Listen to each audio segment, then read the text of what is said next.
The house was something out of a nightmare. The girl, something out of a dream. The house was old and strangely ugly. The girl was young and strangely beautiful.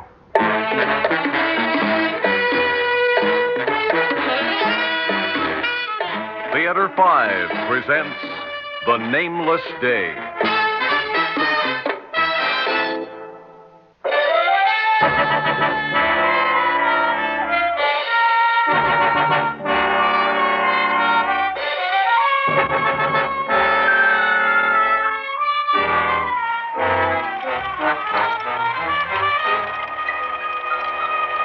Another day of rain. Why is it that when it rains, I'm reminded of the thing? Not distinctly, never in detail, not even where or how or when it happened. But I'm sure it was some time ago. Yes, it must have been because I've been in this asylum many years.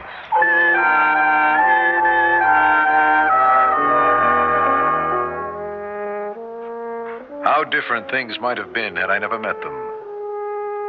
It was Canada, Quebec. I was ill.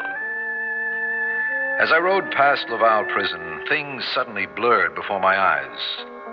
I got off my bicycle and stumbled into the guardhouse. Yes, I think that's what it was.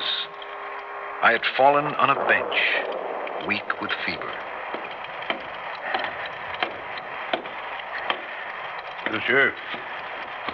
Monsieur, this guardhouse is not an hotel, monsieur. It is not permitted to sleep here. Oh, I was suddenly dizzy. You are drunk? Oh. Excuse me, monsieur.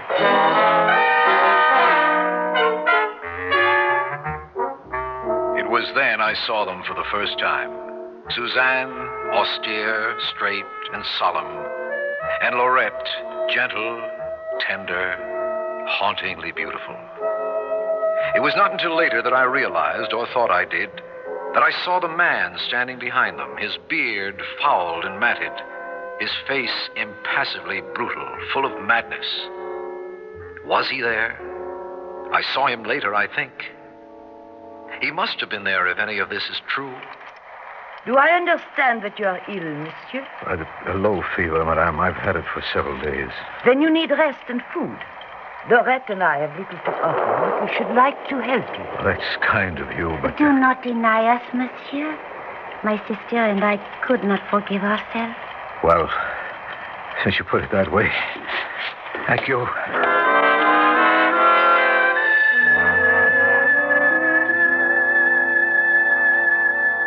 I have since wondered, although they tell me I shouldn't, whether the man with the beard was there. It isn't clear. It wasn't then. But I could almost swear he drove that cab. Laurette had not taken her eyes off me once. They were very beautiful. They were almost violet, her eyes. And she turned them shyly away each time I turned to look at her. Laurette, that's your name? Yes? You haven't asked mine. We do not inquire too deeply. Perhaps it comes of being so much alone. You will tell us if you wish. I'm David Nielsen. I'm grateful for your kindness. Yes.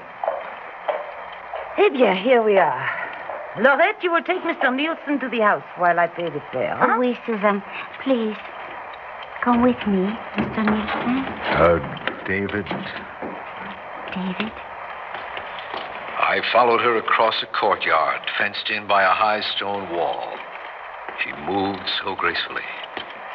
If she had not, I might have paid more attention to Suzanne. But even so, I think I remember hearing Suzanne say, Driver, Oui, madame. take this. When the work is finished, you will have the rest. Ben oui, madame. À quelle heure? You will come at 3. You shiver, monsieur. Is it again the fever? yes, I think the rain brings it on. Come. It will be warmer in the house. Suzanne will be up at once with something to eat. It is somewhat difficult with the kitchen downstairs. Here. That we have always preferred this room. It is more comfortable. Do you like it? Oh, yes. It looks very comfortable. Do you and your sister live here alone? Yes. It is many years now. Our parents died when I was quite young. Oh, it seems so remote, with no other houses. Are you never afraid to be here alone? Afraid? Suzanne is afraid of nothing. That we are quite safe here. The wall around the house is very high. You see? Is that gate the only entrance? Yes. Suzanne keeps it always locked. Do you mind if I ask a question? No, monsieur. Why do you look at me that way? You have since we met.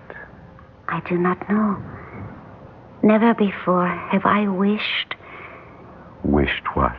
Yes, Laurette. Wished what? Oh, that we had more to offer you, monsieur. I have brought quite sufficient. And the wine is chilled. Do sit down, monsieur. Thank you. Later, we shall make a bed for you here on the couch. It is quite comfortable. I don't know how to thank you. Drink the wine, monsieur. It is most nourishing. And very good. Monsieur, the wine is very strong. Perhaps with your fever. The wine is precisely what he needs, Laurette. You must find it lonely here. So far from everyone. No, we do not mind. And our nearest neighbor would supply little comfort. Why? It is a surgical college, monsieur. Please, do not talk about it, Suzanne. My sister is easily disturbed. She seems to believe the quite lurid stories one hears about the place. Eh bien, we must make the bed, Laurette. I will get the comforter. Yes, Suzanne.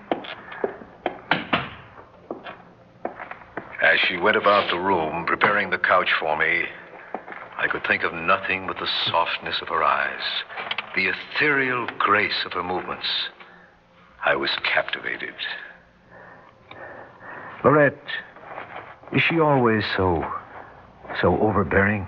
She is very strong-willed, but she is all I have ever had. No friends? We do not go much among people. But you should. You have a right to enjoy life. Oh, I should love that. But it's not possible, David. There is so much you do not know. So much I could not tell you. I won't ask. But don't stay here and wither. But I have stayed, and I have withered. That is the way it was. That is the way it must be. Was? What is past, does that not condition what is in the future? Oh, if you had come sooner. If only you had asked me long ago. Long ago? Please, listen. You must leave at once. You must leave. I have brought you a comforter, monsieur. We rise early. If you should hear us, do not let it disturb you, eh? Nothing could disturb me tonight. Suzanne, perhaps Monsieur Nielsen is well enough and wishes to leave. Do you propose that he walk to the city at this hour? We are keeping him from sleep. Good night, monsieur. Good night. Sleep well, Laurette. You must forgive her. My sister is recovering from a severe illness. Until morning.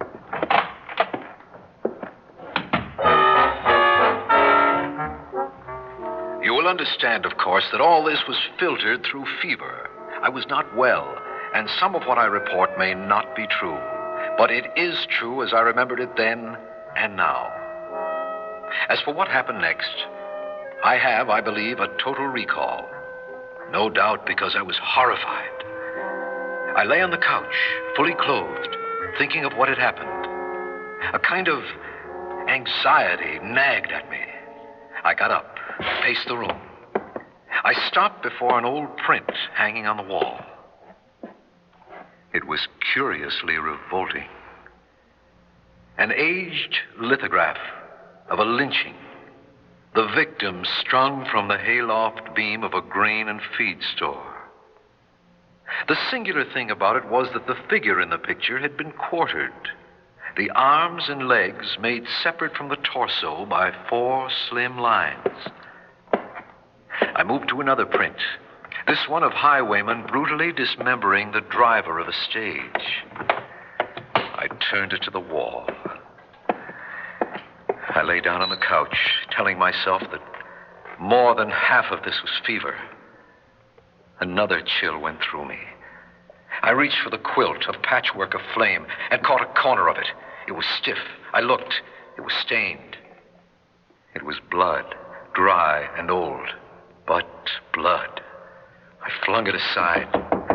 Yes? David, open the door, please. What is it? You must go, David. Leave now. Why? Can't you tell me why? No, the gate is locked, but you must get out some way. Go, please. Go where? I must apologize, monsieur. She has had an emotional disturbance. I regret if she has alarmed you. Go to your room, Lorette. No. You see, it is quite severe. Go, David. Leave now. We will see you in the morning, monsieur. Why did I stay? Was I mad even then? Or had I fallen in love with her?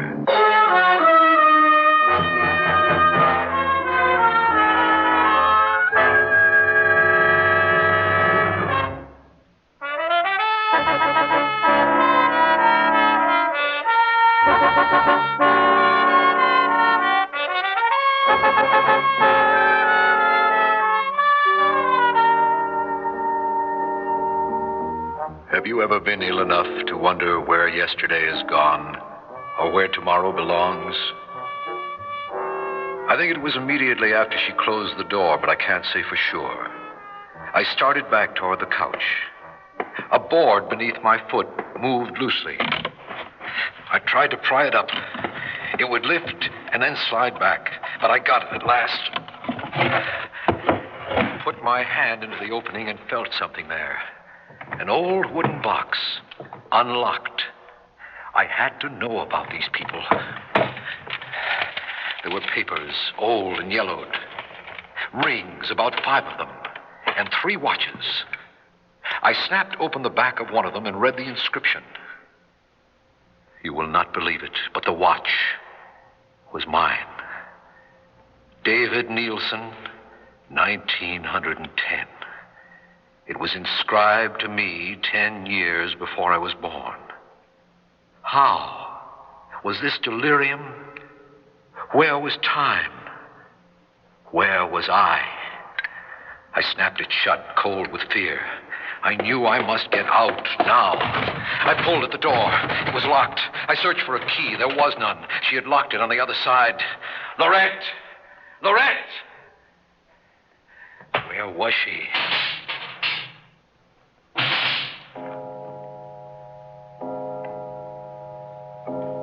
Suddenly I remembered. You will come at 3, she had said. I ran to the window, and there he was, the creature with the fouled and matted beard. In his hand he had a length of rope. His carriage outside the gate was not a carriage now. It was a hearse. Suzanne was crossing the courtyard to him.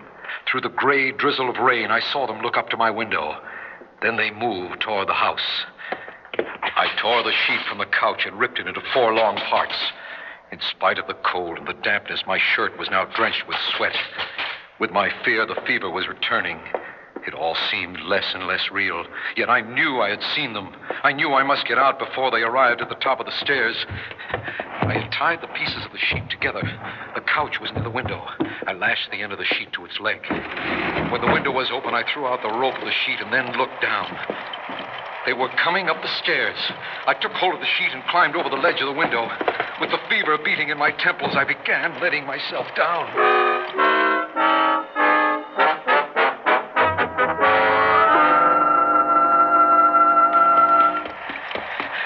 Stranger, I returned by instinct to the outer walls of the prison. I must have run for miles. My lungs ached. My head felt separate from my body. I fell a few yards from the guardhouse. I dragged myself the rest of the way. I think I must have collapsed just inside the door.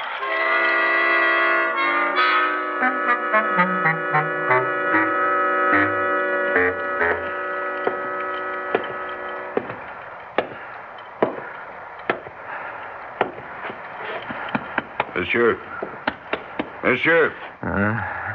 This guardhouse is not an hotel, monsieur. It is not permitted to sleep here. I know. You told me that last night. Last night? When you said I must leave. It is not permitted to waste time near the prison. Come. No, wait. You must let me in. There's something I've got to report. Do you remember the two women I left with last night? 2 women? You heard them. They offered me a place to stay. Is it the prison you wish, monsieur? Or perhaps the madhouse? What? I do not remember 2 women. I have never put eyes on you before. But you have. Last night, they stood right... Not last night, not any time. Wait, it's not possible. Do you mean to say you've never... No, even with a fever, it couldn't have been just... Well, in the name of heaven, will you listen to me? You don't seem to understand. I've got to report 2 murderers. Monsieur, if you make a joke, you will have more than you ask of the prison. Come. We see the police judge.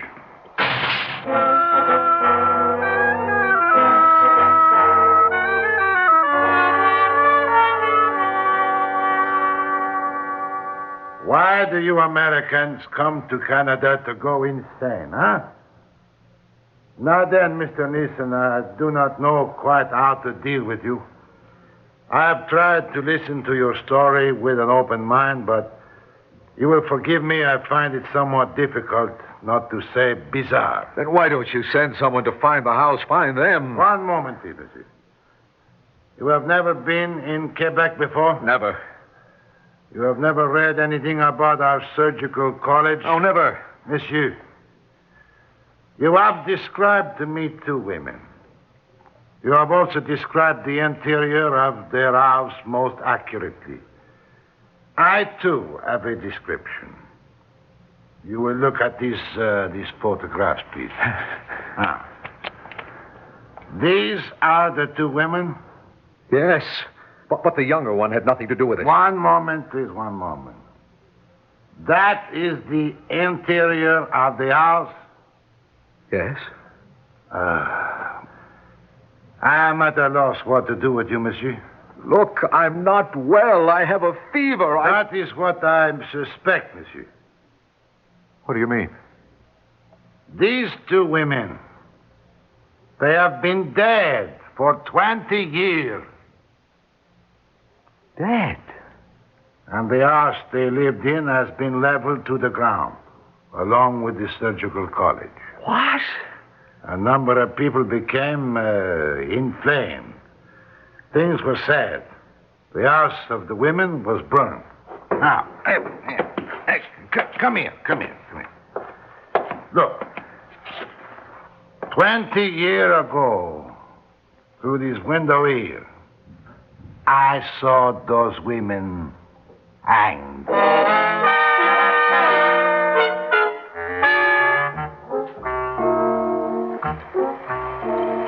They tell me it was the fever, that none of it could have happened. I try to agree, but I have this watch inscribed to me, David Nielsen, 1910. 10 years before I was born. Where did I get it?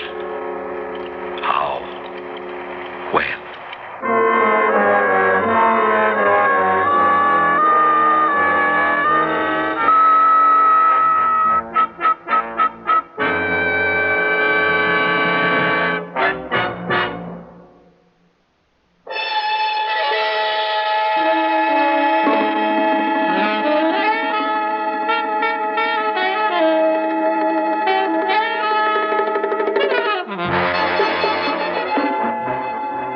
Theater 5 has presented The Nameless Day, written by Richard McCracken and directed by Warren Somerville.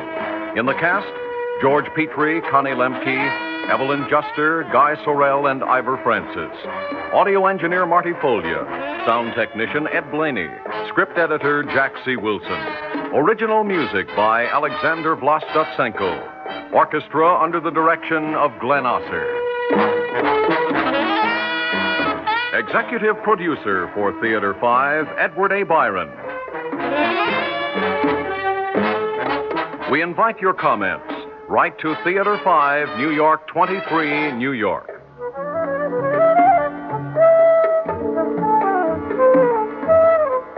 This is Fred Foy speaking.